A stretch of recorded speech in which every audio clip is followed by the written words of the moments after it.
Levi, you look around and all you see is a white void. You're standing on maybe something solid, but it's ultimately just more of this white emptiness. As you look around, you find the only thing in this space. A opening for where a door might go. And as you look through it, you just see a long, dark hallway. What do you do? I want to take in the white. Feels like it's in spite of like the circumstances and me knowing what has happened, it feels like a moment of tranquility and peace. I don't know what's awaiting. I actually think that's right. Yeah. I don't think you're in some sort of distress necessarily, or being put into some prison of your mind. That's something horrible. But yeah, you're still stuck here. Yeah. I'm gonna approach the dark. I wasn't expecting that. Yeah, crazy. Crazy to do, right? Actually, I want to jump off into the white void and just fucking Yeah. End it all. Just beef it. Not Yeah. your face. There is the floor, so you just face plant. fuck. So you approach this open doorway and you see this almost gray, colorless wall sort of stands out a little bit as you look in from the white around you of this hallway. You can see that it just looks like it keeps going until it turns totally dark and you can't see past it. But you can see sort of a physical set of four walls of this almost tunnel in a way. Yeah. Okay, well, I'm gonna keep walking into the black, I guess. You step forward and cross the threshold and nothing notable happens. And you start walking forward. And with each step, the fabricated light from the void you just left gets less and less. After maybe 150 steps, you're starting to reach a point where you can almost see nothing. And the only way that you can guide yourself would be by tracing your hand along the wall just to feel where you're going. I'm gonna give a shout to the hallway and see how long the echo goes for. You shout and you can hear the sound send out forward in front of you. Wait, do an echo of your voice. Echo! Echo! Echo! Echo. Echo. And it disappears and you get no big return back. Just whatever sound was bouncing right in front of you here. Huh.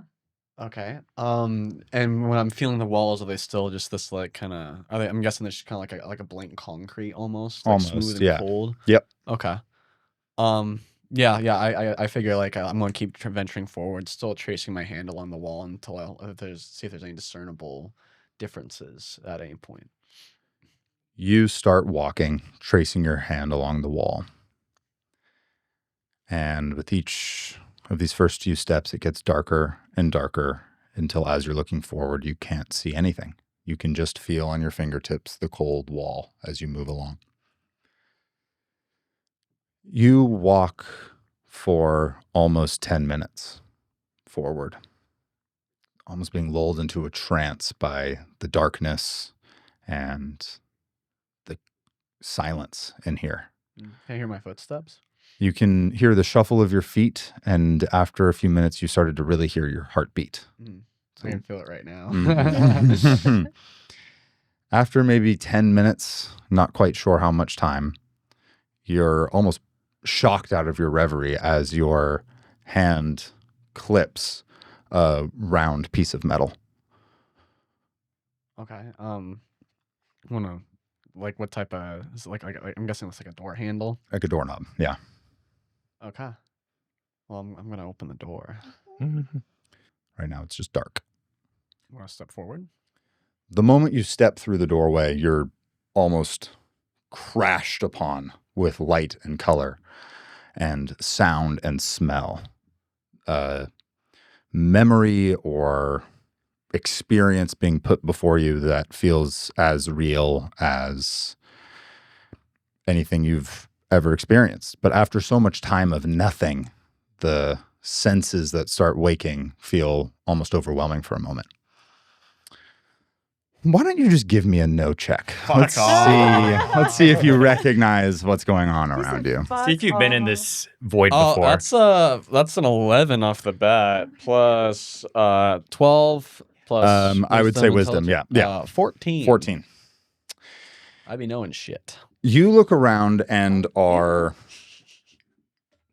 accosted by sound and screaming.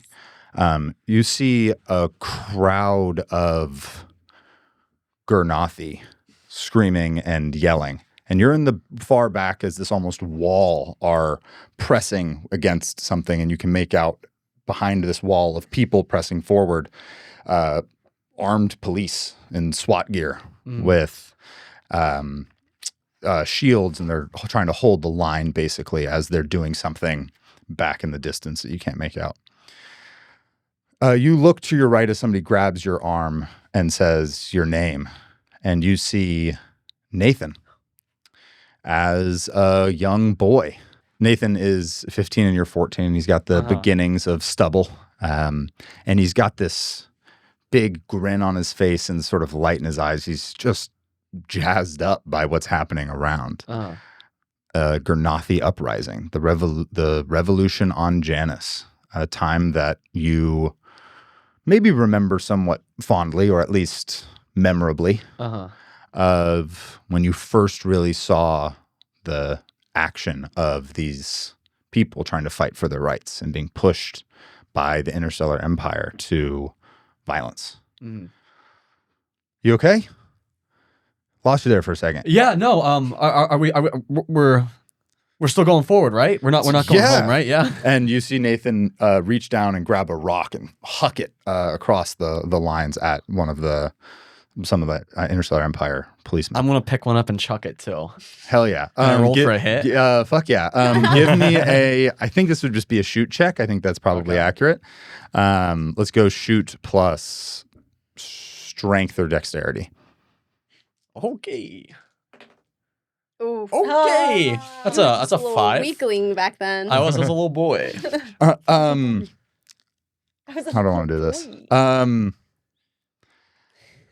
I think with a 5, you pick up a rock and you think you're about to hurl it. And you pause for a moment, seeing the violence in front of you. And as you're about to throw it, a couple larger men and women push past you and knock you to the side a moment, and you drop the rock. Oh, shit. And in that moment, you hear the first crack of gunfire. Oh, okay. Screaming starts erupting around you as the wall starts to waver and break. And you see some people with maybe not as much constitution start to turn and run the other way. I'm going to look through the crowd. Can I see Nathan still? Nathan's right next to you, and you see he's frozen for a moment as that shot went off. Nathan, we need to get the fuck out of here. A couple more shots go off. Nathan! Yeah, come on. And he turns around and starts running with the rest of the crowd as more of the crowd starts running with you. As you're starting to get some distance and you're about to turn a corner to get away, you hear not just the sound of shots being fired in the air. You hear a rifle erupt. Multiple shots start going off as you hear the screaming get very loud as people are being killed. Nathan grabs you. Come on! And you start running off and away. Is there any moment for me to turn around and see if anybody got shot and hurt? Yeah, I think so. I think as Nathan tries to grab you, maybe you shuck his arm off for a second and you look and you see, and as the crowd starts to make some space, you can start to see as it dissipates, you can see a few people laying on the ground in pools of their own blood as the Interstellar Empire starts marching forward. I think it's the first dead people I've ever seen. Yeah, I think that's right. Yeah. What do you do? I feel like I take it in there for a second. I feel like that's really jarring. Give me an evasion saving throw. Gonna die at 14. Gonna have Pass. to. Sorry. The ghost. Okay, great. Let me write that down. All right. Whoop. With that pass, you see as you look past one of these dead bodies, and you see that one of the Interstellar Empire guards is aiming at you, and he takes a shot at you. And you feel shards of rock from the building right next to your head shatter and sort of hit you in the face a little bit, scratching on your cheek. Nathan grabs you at this point and pulls you out of the way, and you start running after him. After a few minutes, as you all dissipate throughout the streets of your city, trying to get away from the fray, you and Nathan hop into a local bar and crash down at one of the booths near the windows and start breathing hard and start catching your breath as you two sit there and try to stay hunkered low as more people continue running away down the street. You okay? Yeah, no, I'm fine. You're bleeding. Am I? Oh, Is there? I'm gonna grab a napkin and start. yeah, and you just put some pressure on your face, and you can feel on your fingertips as it starts to warm as the blood seeps into the napkin. Oh, Oh man, they killed some of them. they opened fire in a crowd. We were throwing like rocks, which I mean, like it's not a good thing, but like, They're showing up in armored vehicles. Yeah, but They're the ones starting all this shit. I definitely, I think it's, it's what they're doing is really bad. But I mean, I think we definitely could have been a bit more peaceful in our protest, though. I mean, We could have been peaceful in our protest. What do you mean? Be peaceful. What are we gonna do? We're just gonna lock hands and sing Kumbaya?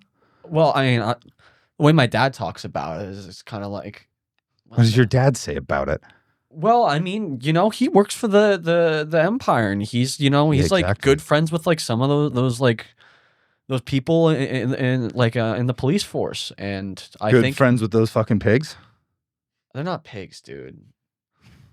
That's, I mean, I think that at the end of the day, like, yeah, what they're doing is like, what happened today is like, it's fucked up. Don't get me wrong. I feel like it's just a couple bad apples probably they're firing off those shots. Couple bad apples. A police force is just an army that's taking control of the populace for whoever's in charge.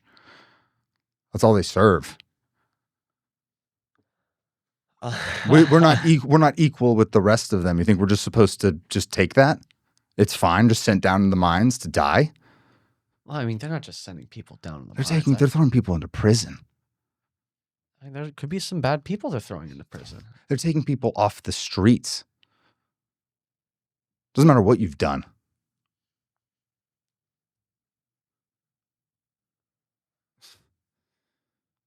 I know you felt this way about it. Well, I support the uprising. Of course I do. I mean, Do you? I was out there fucking marching. Did you not see me? Out there fucking marching. You didn't do fucking anything. You just stood there and you were stunned by the experience. Well, I'm sorry that I like brought the whole fucking thing down, Nathan. You didn't bring anything I could have just stayed down. home. How about next time you don't even invite me? If you don't want to do anything about what's happening, then yes, you should just stay home. It'll be safer for you there, just sitting on your couch. Fuck you. Fuck me? I'm actually trying to do something here. I'm out there with you doing something. And sure, I don't have to share the same viewpoints as you. Really? Fine. If you're going to do something.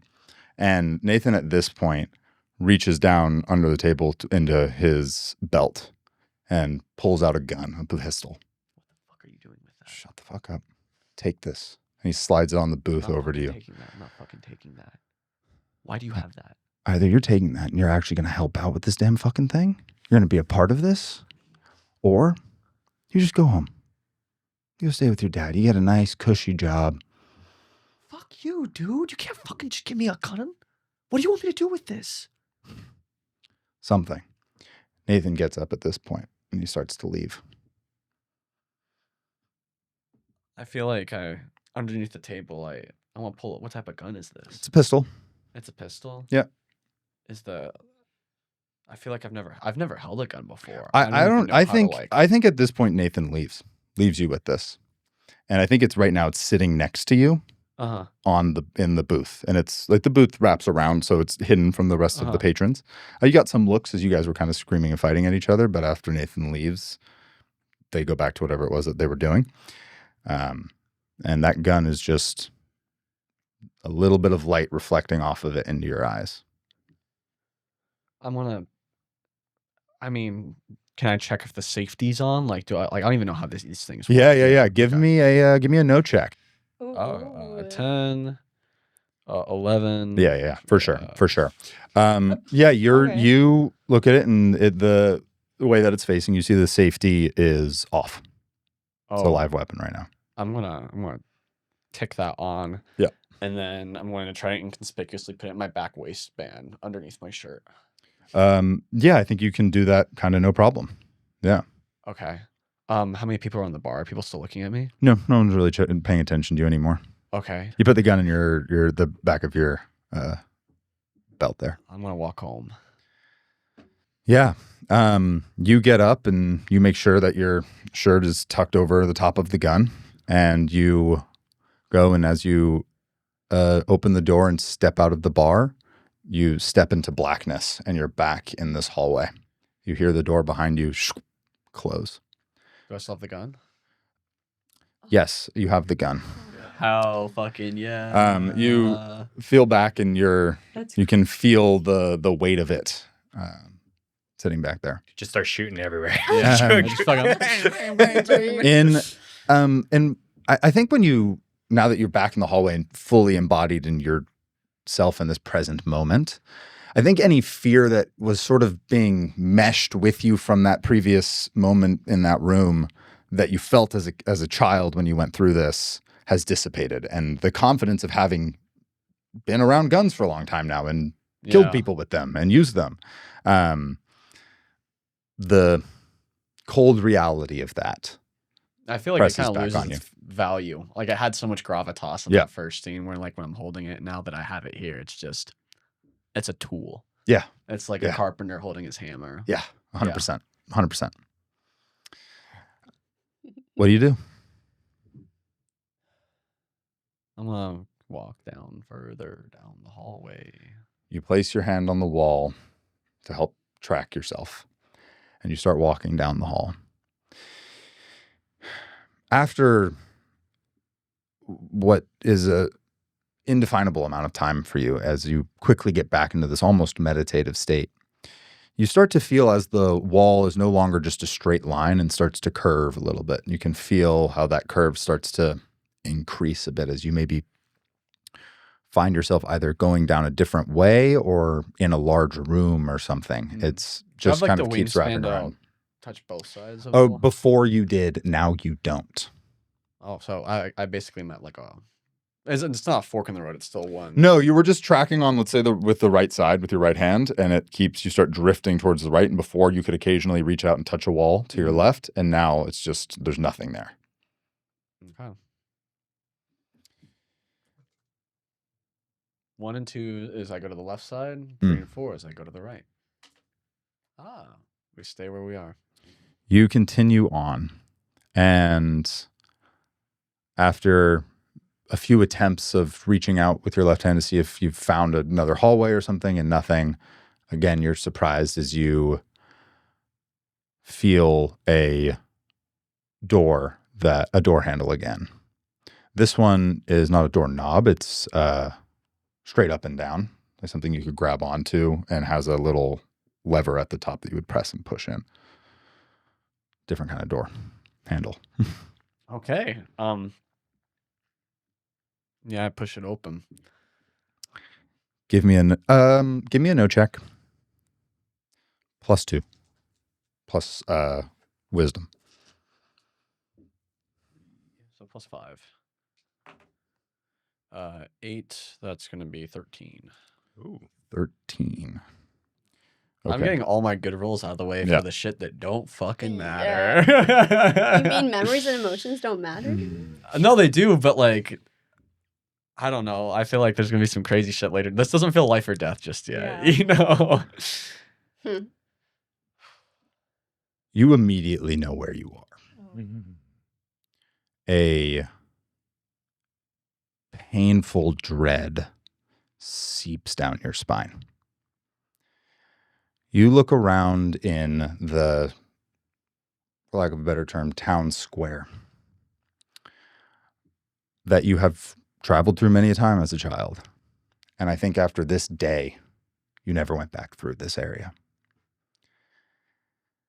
You look ahead of you and see in the distance, next to a building, a line of people with their backs to you. There's 11 people here. There's only one that you know and recognize, even though their back is turned to you.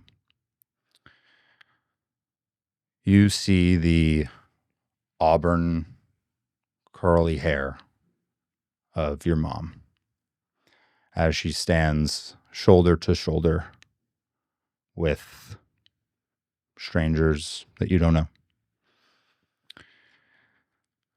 She is the one person in this group that is standing tall, despite the circumstances.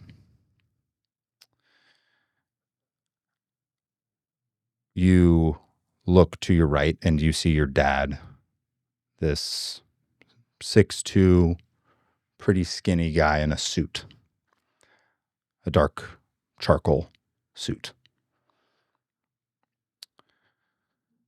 You look off sort of towards your front left, and you see and hear a guy with a loud speaker speaking loudly to the crowd.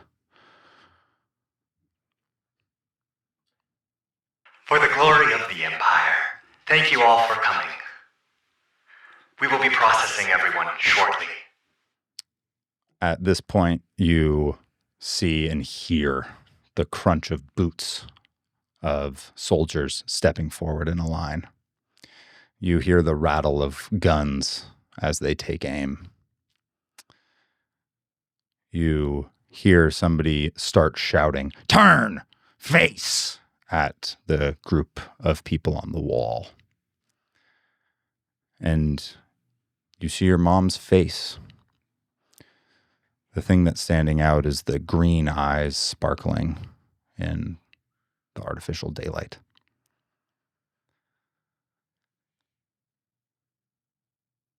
And in a moment that changes everything, you hear the crack of gunfire.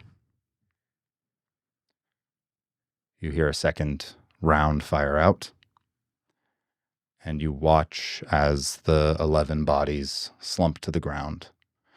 And from where you're standing in the crowd, all you can see is the splatter of blood painted on the wall. What do you do?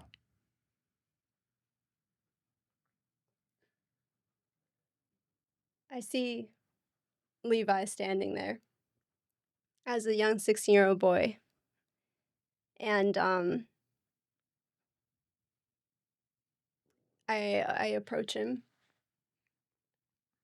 and put my hand on his shoulder. My dear Levi. Can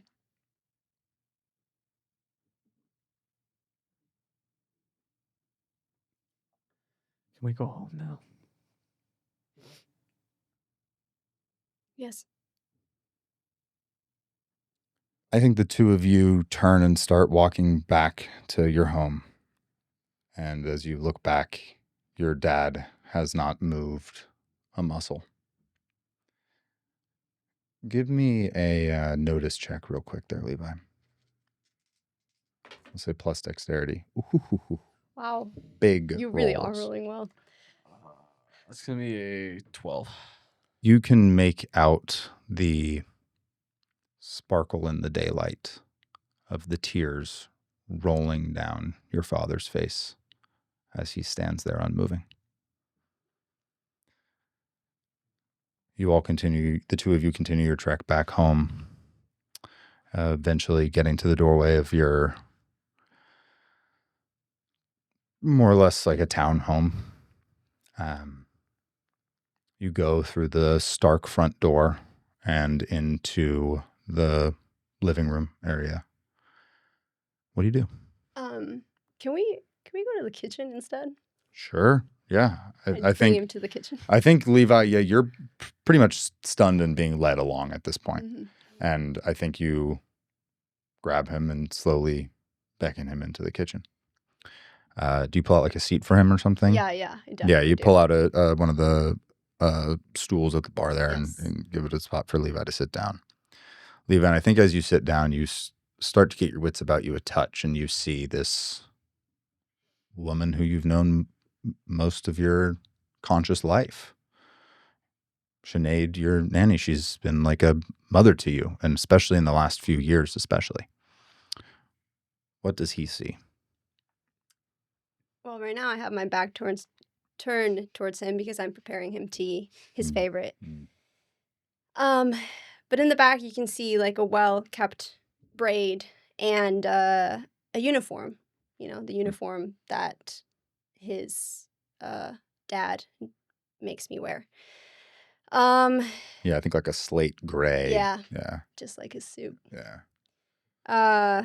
Well kept. But although I'm turned towards the back, I think you can tell that there's some weight that she carries. She's like slumped down a little bit, Mm-hmm. carrying Yeah. some tension. Yeah.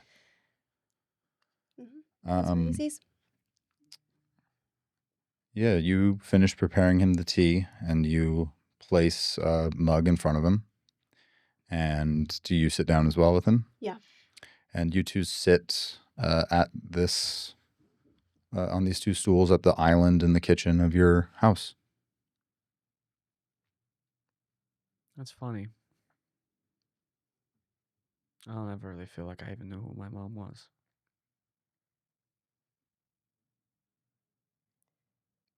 And I guess now I'm never going to, but Levi, your mom loved you. She was a great woman.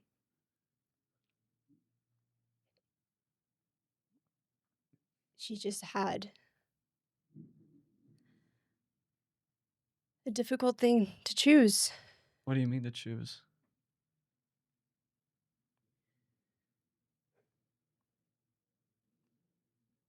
I know you're 16 now. And I know that you're going up and there's a lot that I just don't know if there's a lot that you can understand now. What are you not saying?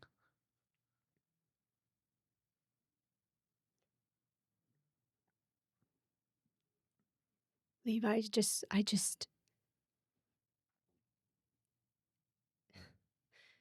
I just need you to promise me that whatever it is that you are feeling now, whatever it is that you are not understanding,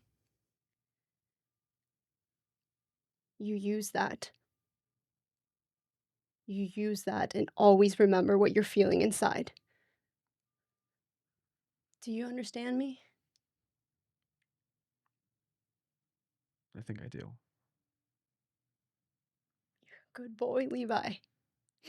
I hate it when you say that. I'm your nanny. What else am I supposed to say? I don't know. Just anything but that. All right, Mr. I'm 16 now.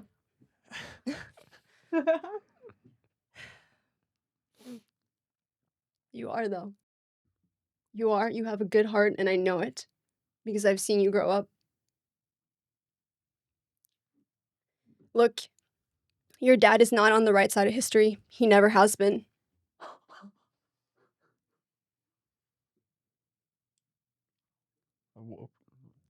And what do you mean by that?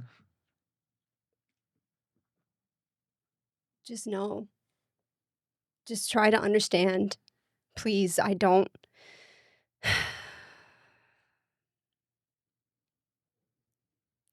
He's my dad, though. I can't lose him to Sinead. I don't. I know you guys don't always see eye to eye on things, but I can't. Are you asking me to pick a side right now? No. I think you'll see. I think you'll understand once you're a little bit older. Levi, there will be a revolution. And it's going to cost a lot of lives. It cost my mom's. But you think it's worth it? No. I did not say that.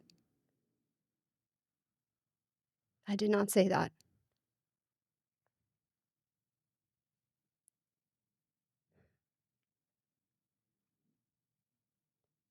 Levi, I think you should just take some time to process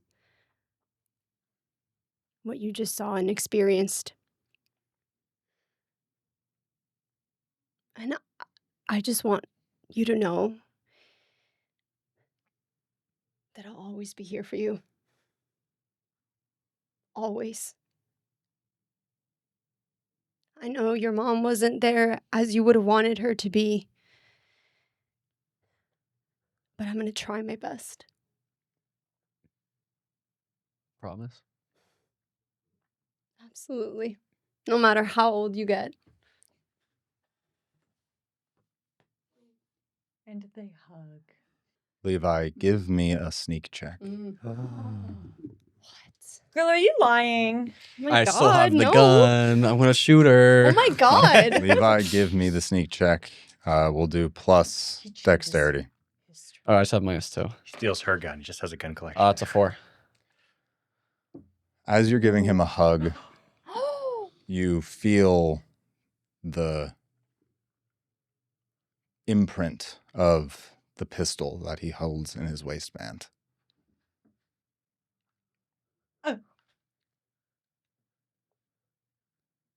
Where did you get this?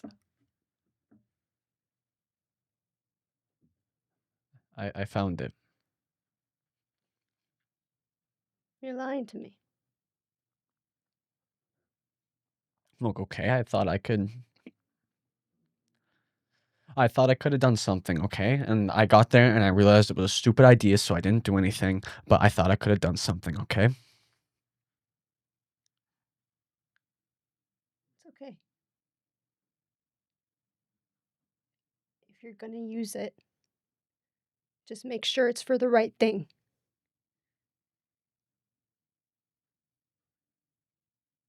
Don't tell your dad. I won't if you want. Do you want some more tea? Yeah. I'd love some. I'd turn around and make some more tea. You mostly quietly finish the tea, and I think the exhaustion starts to crash over you, Levi.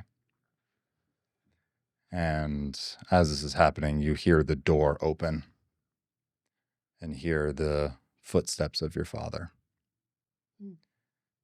He does not come into the kitchen. He does not come looking for you. You hear him, without even taking his shoes off, march up the stairs and hear the slam of the door as he goes into his room.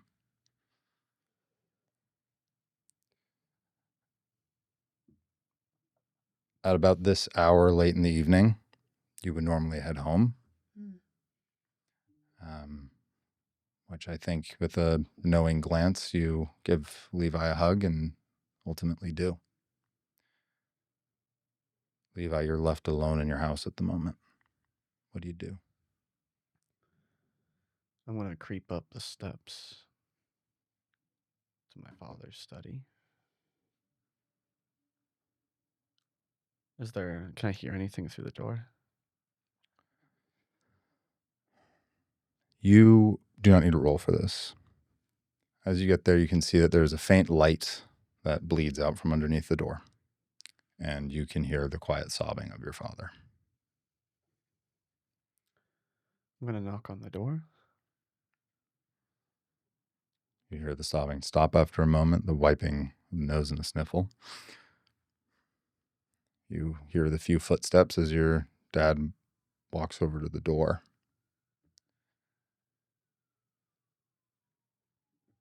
You imagine that he is grabbing onto the handle of the door, and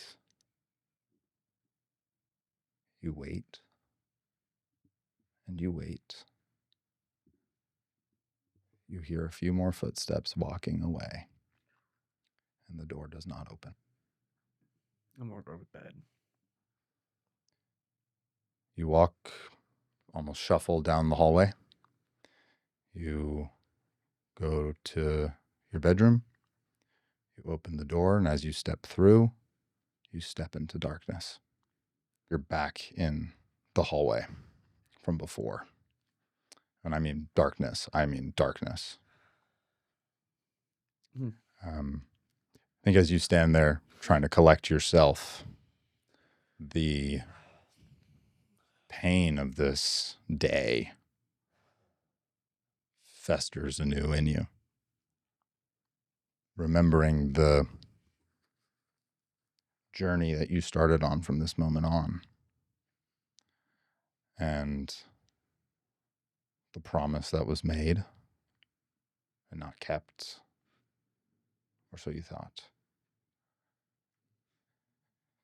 And the vow that you lost along the way to be on the right side of history. Do you keep walking down the way? You stand there, what do you do? I walk down the way.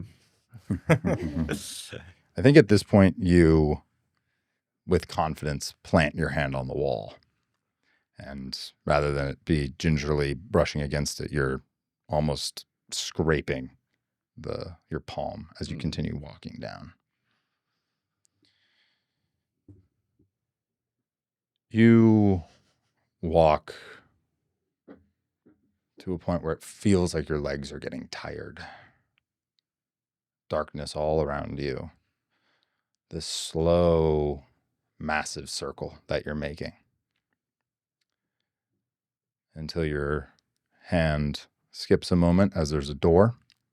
As you feel down the metal, the cold metal of this door, you can feel a bar that you would press to open a door. I'm going to press through and step inside. I'm not waiting around. The moment you do that, you press through, step right in.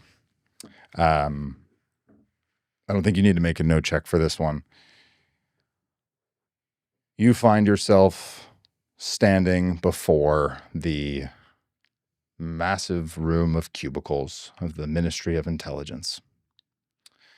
A raised platform of a walkway runs through the center of it with offshoots to go down to different cubicles, different little terminals where you would work, with little stairways every 10 feet or so to go down into all these cubicles. It is mostly quiet, save for the occasional cough and the ever-present clicking of keys. Nice. Thanks. Good follow. Yeah. Next to you stands a face that now you remember clearly. The same, in that moment when this event, when this day happened, you felt something in the back of your brain but couldn't place it. But these two doors being so close to one another, now you place it. The man who is leading you to your cubicle and giving you an explanation of what to do is the same person who was there the day that your mom died, and announced that they will begin processing. Levi, you look at this man. What does he see? You see a very tall man. Very tall, but very, very thin and gangly. He has a suit that looks like it doesn't quite fit him very well because his proportions are so odd that even getting tailored, it's hard to make something look like it's natural on him. He's got very thinning hair on top and nice big glasses. And He's got lots of smile lines. Well, I also need to inform you, Junior Adjudicator Williams, that every Friday, at the last Friday of the month, is Casual Fridays. So I like to wear a little polka-dotted tie during that time to express some individuality. But you can wear whatever sort of accessory that you might want. Isn't that exciting? Yeah. I understand you're nervous. First days can be very hard. I've helped a lot of people with their first days. Yeah. Well, you're going to be working right down here. It's a good spot, right in the center, right where the action's at. Follow me. Okay. And I lead him down some of these stairs into a little cubicle with 2 desks at it. You'll meet your desk mate later. As Junior Adjudicator Clara. Oh, and you're allowed to have up to 3 objects of any sort of personal items that you want to make the whole place feel more comfortable and at home. Oh, like you can see Junior Adjudicator Clara over there. She has a flute or a ocarina or something. I don't know. But it is some sort of Granathi artifact that she got during one of our confiscation rounds. We like to remember the people we're serving and keep them close to us so we can remember why we're doing all the hard work here. I'm going to pull out a photo of my mom and put it on the desk. Boom, right there. Oh, well, you might want to get a frame or something for that so it's not just a photo sitting there. But that's good that you're already personalizing. Yeah. Anything else I need to know? Well, lots. It's your first day. It's a whole day of learning. You mean I have to spend the entire day with you? No. Most of the paperwork you can do on your own. I am much too busy to help you guide through all of the startup myself. However, there are a couple things that we should go over.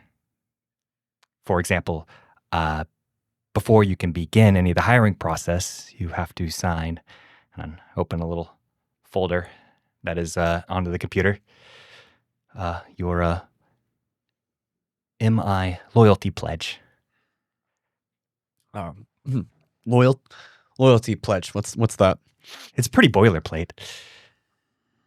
The Ministry of Intelligence loyalty pledge for the Imperial Empire. You see, we're a very special organization, and we work a little bit outside of the normal structures. And so mostly what this pledge is for is to waive any sort of judicial rights that a normal citizen would have, so that if there is any sort of dispute, we can clean that in-house. So let me get this straight. Mhm. Theoretically, if I were to get in trouble, which I never would, I'd lose my trial rights, so to speak. No. You would still have a trial. It would just be conducted by the Ministry of Intelligence. Does this concern you? No. Are you worried about it? No. I'll sign it. Yeah. Excellent. And I click out a pen and hand it over. As you sign your name and watch the ink bleed onto the paper, you feel the weight of this decision, knowing what happened later with each stroke of the pen. Now allow me to stamp that, officially notarized, and we're going to file that one right away for you. The rest of the setup can be done on your computer. Make sure you set up a good password. Are you familiar with proper password etiquette? Yes. Yeah. No, I am. You know, actually more characters is more secure than like the actual full number of characters than to have special characters. It's how probability works. So a longer password that you can remember by having like a phrase will do better for you than a shorter password with a lot of exclamation marks and stuff. But you are required 1 number and 1 special character. Got it. How are you feeling on your first day? I think it's important that I check in with you. Oh, I feel grand. You came highly recommended. Yeah. I'm pretty good with numbers and computers. Well, your uncle didn't talk about how good you were with numbers and computers. What did he talk about? He talked about the loyalty of you and your family. What your father did for the Empire. That gets noted down and remembered. He's a great man, isn't he? He is. And under the Empire, we can all be great. Don't you agree? Yeah. All right, Junior Adjudicator Williams. Let's get you set up. I'll come by and check in, probably a little after lunch. Oh, the break room is down that platform over there. Okay. Thank you. Senior Adjudicator Brenson. Thank you, Senior Adjudicator Brenson. So you're going to fit in just fine here. Thank you. And I leave. And with a sharp turn, your senior adjudicator heads off. You sit at this desk that for a time was incredibly familiar. Spent many days at it. I think the only personal item you ever had out was your photo of your mother. Mm. And as you work away at something that is vague in this memory, the time ticking away, I think most of the time that first day you were just staring at that photo. A loud bell rings out for the lunch announcement. And for the first time all day, you hear a brief moment of silence as all the stops. Someone still coughs. And you hear the shuffle of chairs and feet as people, the hundreds of people around you, get out of their cubicles and head to the break room to have lunch. I think you sit there for a moment in the silence. Nobody there. Just hearing the air circulators overhead. The drab sterileness of this room and this part of your life numbing you out a bit. A familiar feeling you let sink into you as you did your work. You eventually get up and with nowhere better to go, being led by what truly did happen that day, knowing what needs to come next, you head to the break room. You see through this glass door all of these other people sitting and milling about, their faces difficult to make out. You step forward, you open the door, and as you step through, you are swallowed in this darkness yet again. I'm going to march on down the hall. You don't know how much time has passed until you feel the next door. Continue in this circular pathway that you've been on. It maybe has been the full day. You don't know how long you have been here, trapped in the darkness. You can barely tell if your eyes are open or you're closed and you're walking. At this point, I don't know if fear is the word I would use, but maybe dread is starting to bleed into your mind as you're starting to really realize the consequences of what is happening to your body and your mind at this present moment. I think the thought trickles into your brain, am I going to be trapped reliving these moments of my life forever? Unable to escape.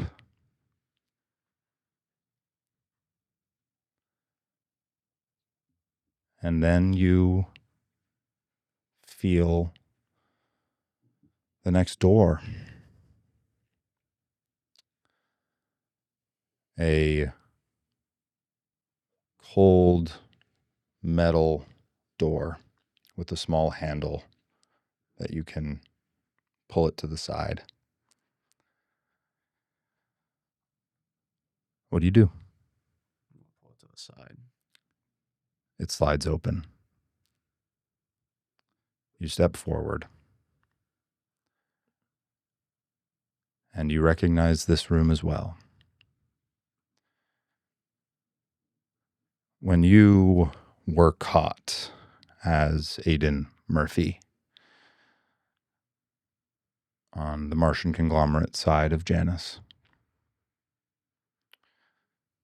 the fear of this moment of what is going to happen to you starts to trickle back in, remembering this like a nightmare. You're in a small box of a room, a mirror to one side, cold bluish metal walls around you. There is a chair and a table and a second chair. As you step forward, a woman steps in with you. What does Levi see? Levi sees a strong, confident woman. She is wearing all black, but like dress pants with like a black shirt and like a black sweater.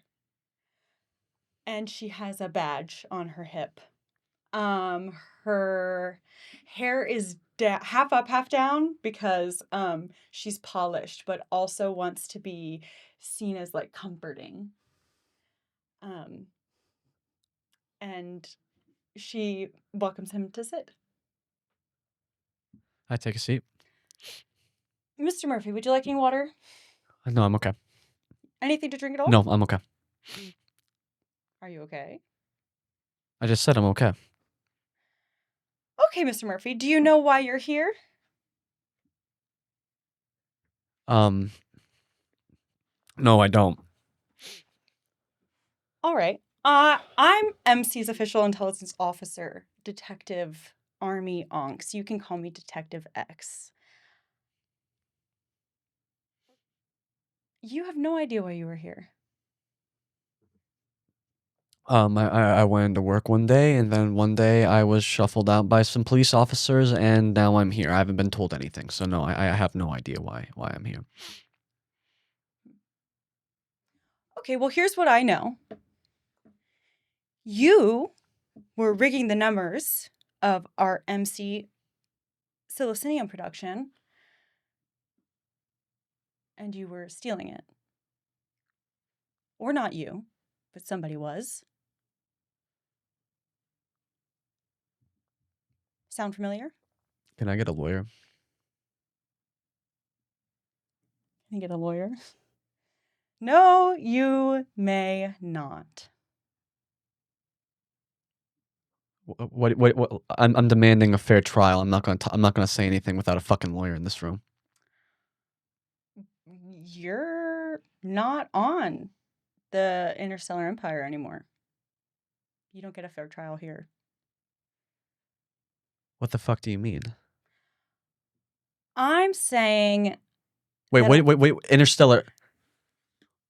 What are you implying right now? Well, I'm implying that you're stealing Silicinium, or somebody is. I know that you're implying that, but I'm a Martian conglomerate citizen. That's the thing. I know that you're not Aiden Murphy. So who are you? What do you mean I'm not Aiden Murphy?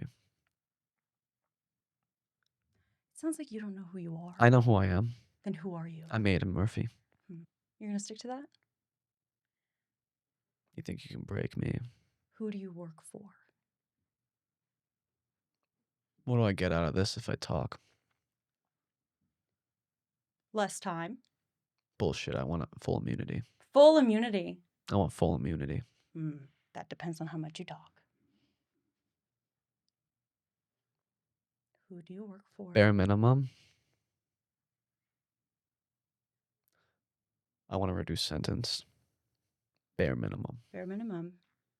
Reduced. Okay.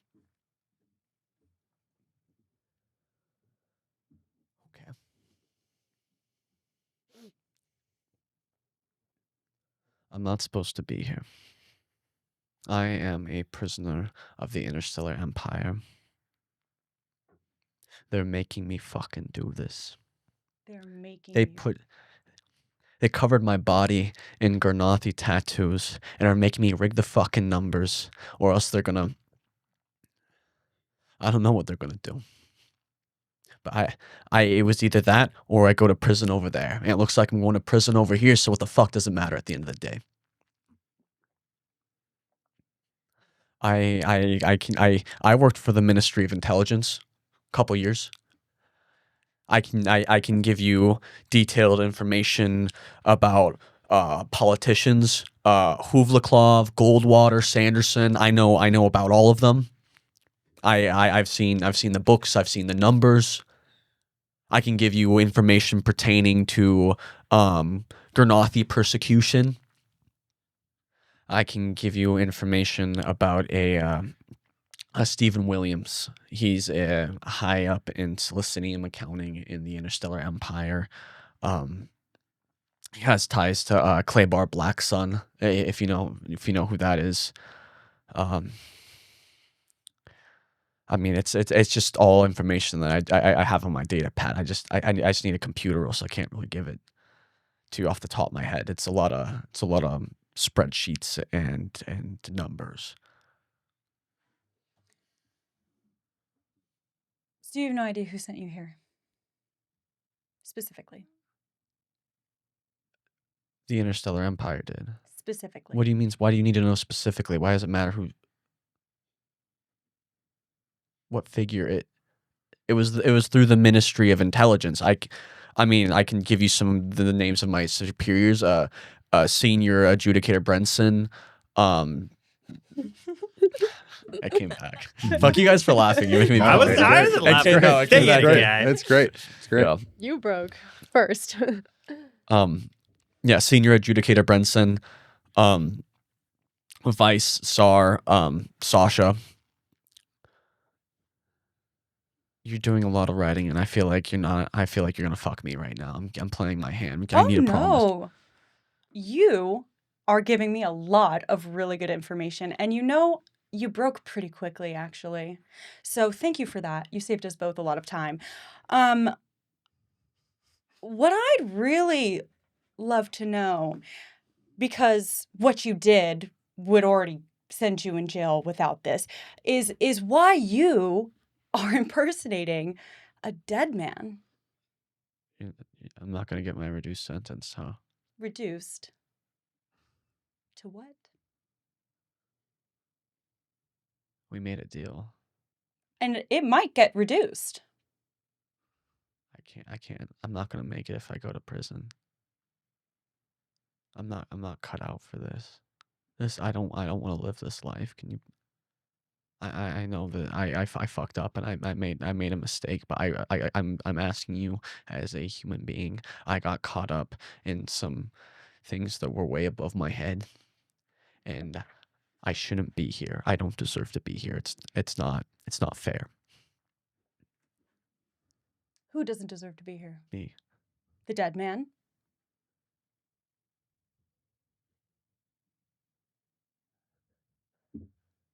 Me.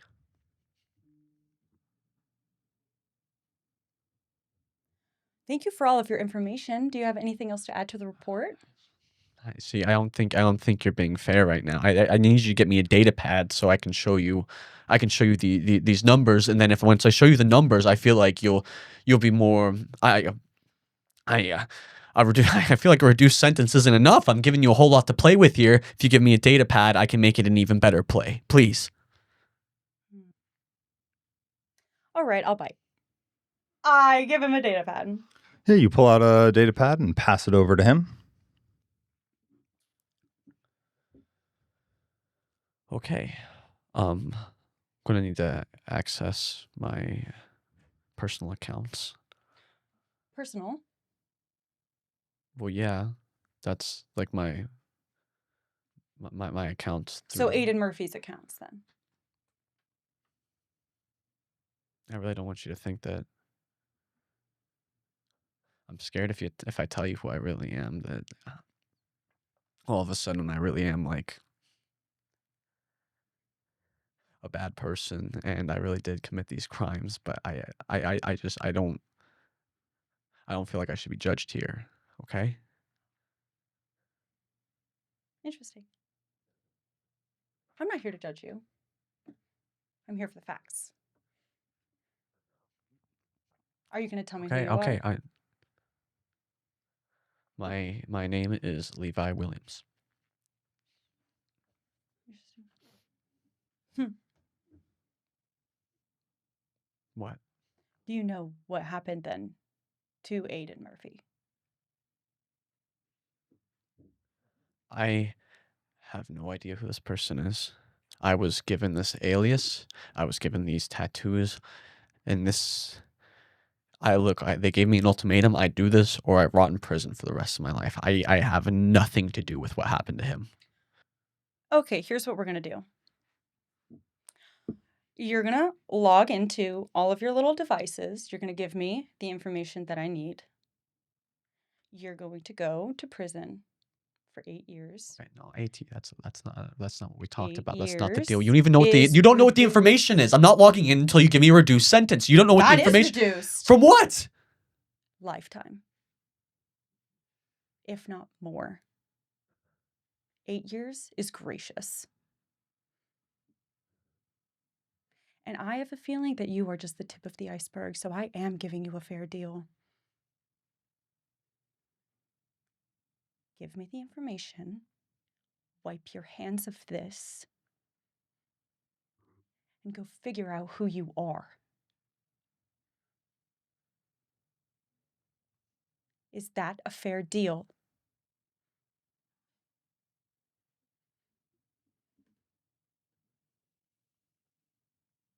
I log into my accounts.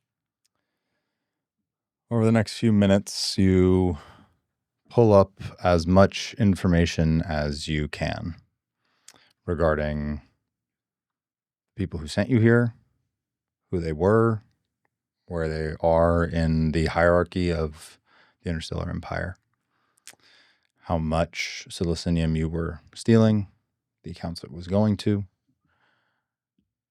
and you slide the data pad forward once you're done.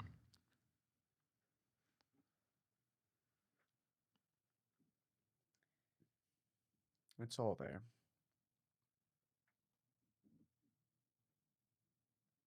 Thank you for cooperation, Mr. Murphy. What do you? What? I gave you. Why are you doing? What do you mean, Murphy? I already told you what my name I'm is. protecting you. Think of it as a favor. You will be going into the Tartarus as Aiden Murphy. Unless that's a problem with you. No. Thank you. Thank you. We're done here. The police officer will escort you to your next station. And with that, you leave. This officer in full kit steps forward, looks at you threateningly. I think with a bit of willpower, you pull yourself up. He holds the door open for you, and you step through into darkness. The door closed behind you. What do you do? I'm gonna slog on down the hall. You trudge forward. Each step carrying you much less distance than it has been.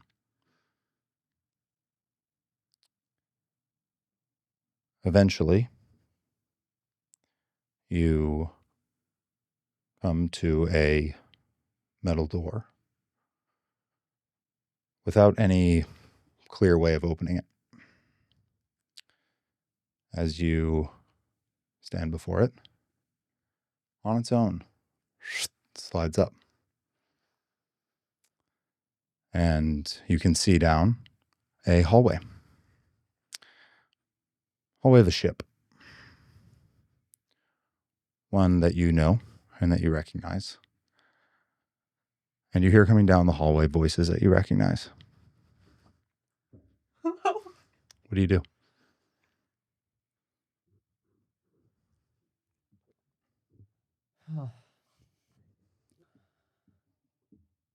I'm gonna step in. You walk forward and find yourself on a ship that you called home for some time. As you step forward a bit more, you see to your right the break room, mess hall, lounge area, and see your friends, Artie, Theo, and El Capitan floating around in the air, laughing. What do you do? What do you all do? All right, I clock him immediately, and I throw my candy at him. Yo, shit base, where were you? I'm gonna try and fucking catch that shit. Give me, let's go evasion saving throw. I feel like Evasion that's- saving sure, throw? I think that's reasonable. Oh, bounce off of whatever. Ping hits you right in the forehead, and in this room that has no gravity on it, it starts to float back. That's for last time, Fuck fucker. you! What the fuck, El Capitan? Nice to Enjoy see you it. too. Yeah, nice to see you. Where were you? I'm moping around, being sad about how much of a fucker you are. Of course. Of course. Classic. I'm gonna Levi. jump in, Start spread floating. eagle, and start floating with the rest of the gang. Fred Eagle. you're an Okay, eagle. so that's crazy. Sam! Oh my god, Jesus Christ, Theo. Where's Sam? Levi, your pant leg, it's getting gravity. You clearly did not wear underwear today. I'm sorry. I just need to Is point that out. it bulging It's right bulging. now? I can see it. You're right above me. I'm trying not to look down, but it's hard not to like look up. It's hard not to look at it. I know. guess It's I that's, can't. I can't help I it. appreciate it, Artie. Thanks. I'm glad Please it put some feels drawers on consensual. next time. It's cold. Honestly, I gotta say, underwear. It's very constricting. It doesn't, especially in the gravity part of the fun, Artie. And honestly, maybe, it feels Are you nice. trying to convince me to take my underwear off? Is that what's happening right now? You know, what, maybe. Interesting. Oh, brother. I have to think about that one for a second. Oh yeah, you process that. Oh my god. Oh, fuck. Wow, that was a moment. That was a moment. Oh. What? What?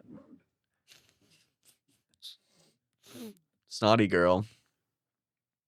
You're Are you sniffling. insulting me already? Of course I am. You think I could get in here without giving you at least one? This is gonna be a long day. Yeah. Yeah. It's gonna Tell be a me long about Do you have day. an extra candy bar? I'll cut the 10. I'll throw one at him too. Here you go. Yes! Donk! Evasion Evasion throw. saving throw. Made this sound like I hit Donk. you Yeah, I was already. gonna say you're I've kind of beating the decided. punch on it. Jesus. Ooh. Oh! Hey, that's a pass. I have to roll an 8. It grazes past your ear. Yeah, I matrix clangs that on the shit, wall. actually. Okay, Not with an 8, but you don't. No. What if it bounced off the back wall and then hit you back in the back of the head? Oh, save roll. Dang, that's a double fumble. Well, not a double fumble, a double save. I'm too quick with it. It's okay. So I know we're all having like a lot of fun right now, which is great.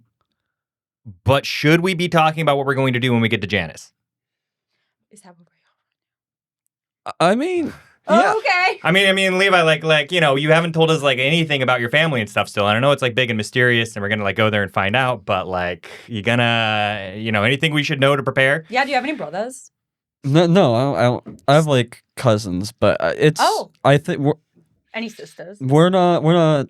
I'm not looking to dig up any stones over there. It's What are you talking about? You have to give us information. Well, I mean, like I'll. We're going there to find Dr. Facey for Artie. That's Yes, thank you. mission numero uno. Okay, we'll get that out of the way, and if anything else befalls us, we can do it. But for the time being, So it's a more avoid the family than visit. You had You me don't know- confront my family, and we're gonna avoid your family. Whoa. You can't get on anyone's case about avoiding family, El Capitan.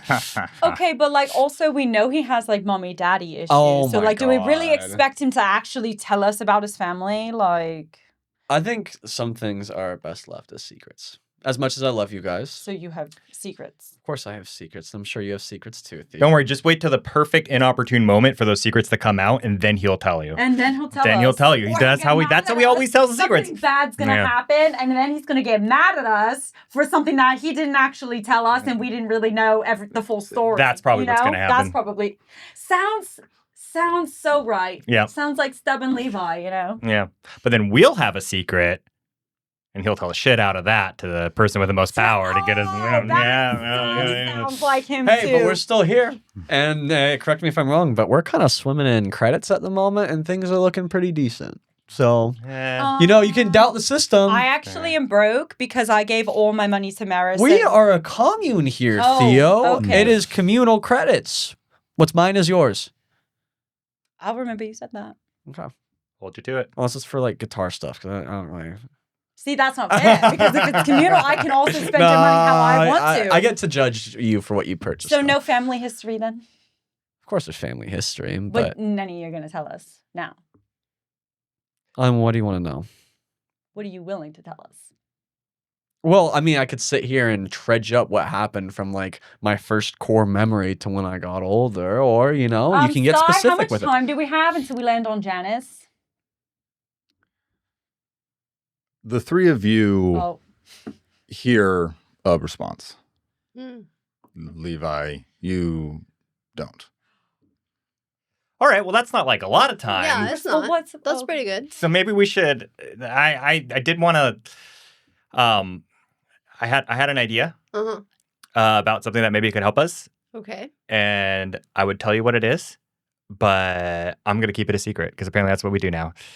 And Oh, that was good. I was like, why would we waste valuable time? He was just about to tell us something. Right. That was really good. Okay, I think Thanks. you should tell us. Just a little. Just a What do you want to hear? Get specific. Tell us about your mom. Unless you'd prefer to talk about something else. No, I can talk about my mom. What was she like? I don't really know. I mean, she was there for most of my life. I could tell you that she took her coffee with 2 cups of creamer and a pack of sugar. She liked sweeter things. Her favorite type of flower was petunias. She wore perfume, but a very modest amount. And she liked hiking. But could I tell you what she believed in? Could I tell you how much she loved me? No, I couldn't. My mom died by a firing squad when I was 16 years old. And I had to watch. Damn, dude, that's sad. I'm so glad I didn't make a mommy issue joke right before you said that. I appreciate it. So, yeah. But I think if we're on the subject of what we want to do in Janice, I'd like to find my nanny if at all possible. I mean, if I'm looking at who like really raised me and really kind of was like the dominant motherly figure in my life, it was her. And trying to save her was part of the reason I ended up on the Tartarus. And so I think you know, if we can get to that, you know, I'd really appreciate that. Done. I mean, we're going there for Facey for me. I don't see why, you know, my shit is any more important than your shit. Thanks, Artie. A little bit of trust goes a long way, huh? Yeah. Thank you for trusting us. Yeah.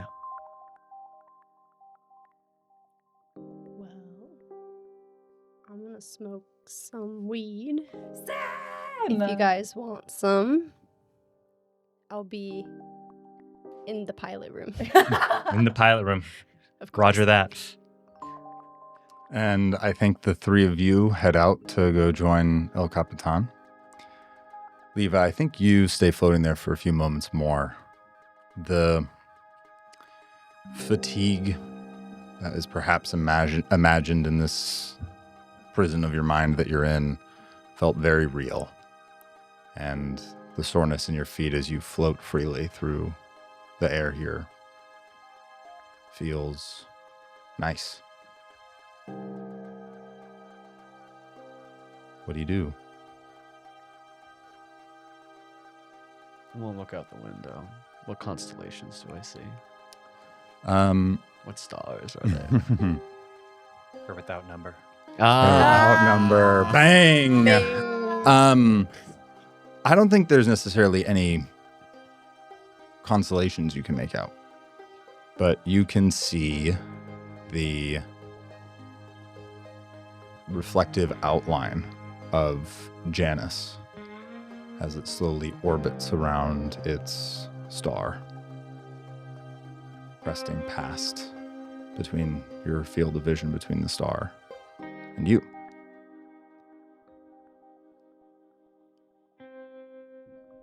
Wasn't that nice?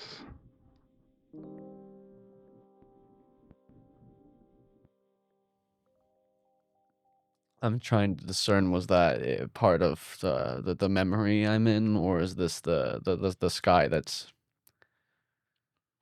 taking me over? Do you turn away from the window? Yeah. As you turn around and you flip your gaze back behind you, you see yourself standing in front of a massive door made of stone with a bunch of carvings of a variety of different cultures and peoples from time you may not even recognize up until now. The one thing you may slightly recognize is some of the tenets of the technologists listed out at one point.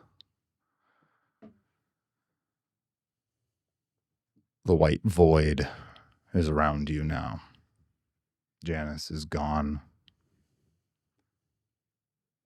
Behind you, though, is that same doorway that you just traveled through. And you see floating just to the side of the door this dripping blue sphere of light. It flickers as it speaks. If you want to know what happened to Sinead, I can find that out for you. Fuck you.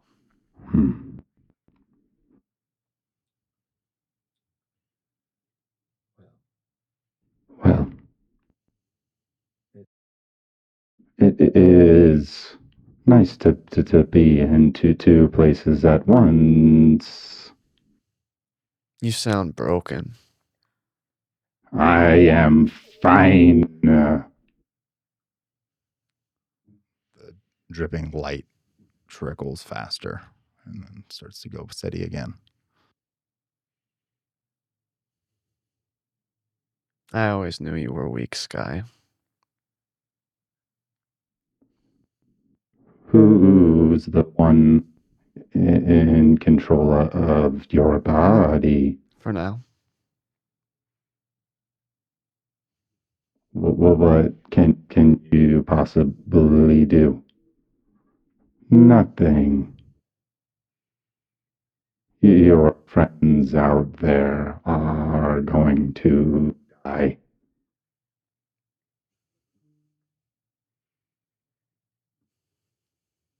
I have all the power now. You can't keep it up. Not in your body. You're fading. I have something much bigger to download into. It can handle my greatness. You never could. I hope you realize that when I get out of here, I'm going to destroy you bit by bit. And I'm going to make sure that it hurts just as much as you've hurt me. Oh, Levi. I don't think you understand. Understand what? I am you. Every cell in your body. I have repurposed it. Your marrow. Your neurons. The blood that flows through your veins sits cold. I am doing you a favor. Letting you live here. So that's it then. You've created a labyrinth for me to exist in for an eternity, and you're going to sit here and pilot me? I can snuff you out all the same. So what is this then? Why'd you bring me here? To give you a choice.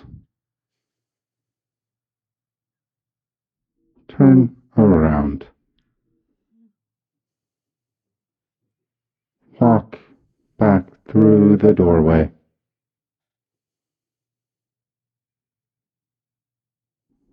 It will fade into reality soon enough. You felt it.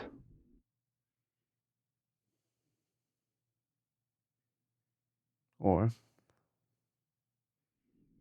I'll turn out the lights.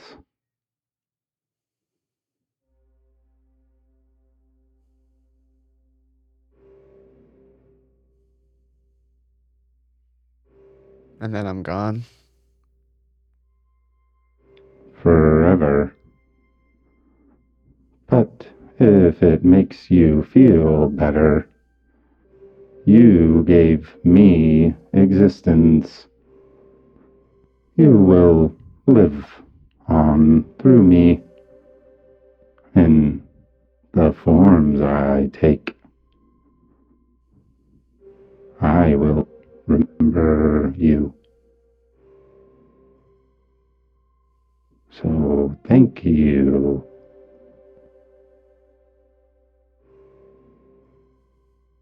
This guy's form, is it physical? Is it tangible?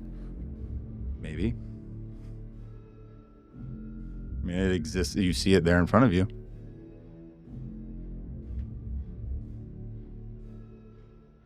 I'm going to pull the gun.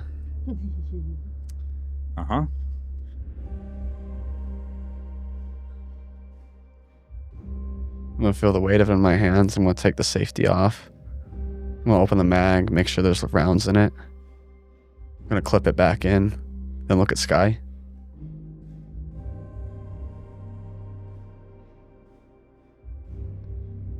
What do you think you can do with that? Hurt me?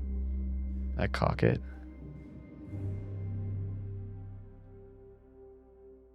I raise my gun.